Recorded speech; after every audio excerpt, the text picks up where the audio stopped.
In this video, my wife and I will demonstrate the famous interleaved pages experiment.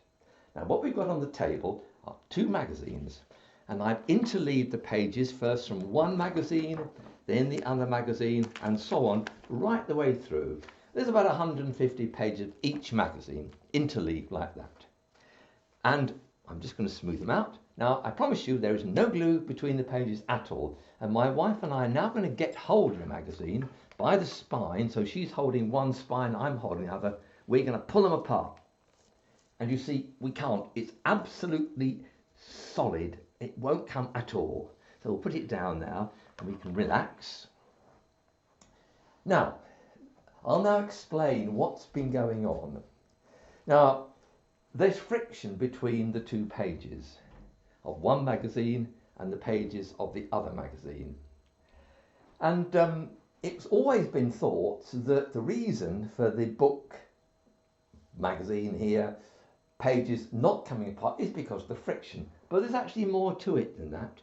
If I show you a picture of what's actually going on, you can see that there's a slight angle, this is much exaggerated, between the pages when they come out from the spine where they're all stuck together and where they go between the other pages. And it's this angle that gives the force between the pages of the book because they're being pushed together. Now, if you look at my fingers, it's a bit like this, because if I try and pull my fingers apart, they sort of force in because one of them, the bones there are locked, the bones there are locked, and you can't pull them apart so easily. And I can demonstrate this even better if I now use a pile of paper that is not bound at the edges. I've got two stacks of paper, one here and a single sheet there, and I'll put the other pile on top. No cheating, there's nothing to stop these pages moving. So I'll just stack them up there. Now, on the other experiment where we had the spines, the force was very large, but there's no spine here. There's nothing to hold these piles of paper together. And so this middle page will just come straight out like that.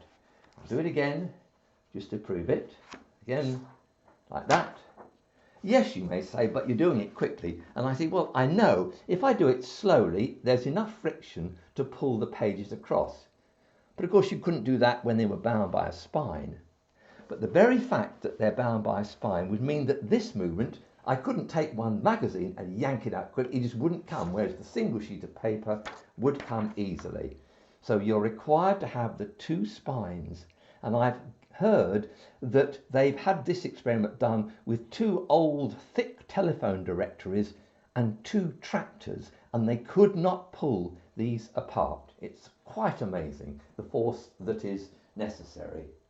And it's not atmospheric pressure, it's the angle between those pages that really, really matters.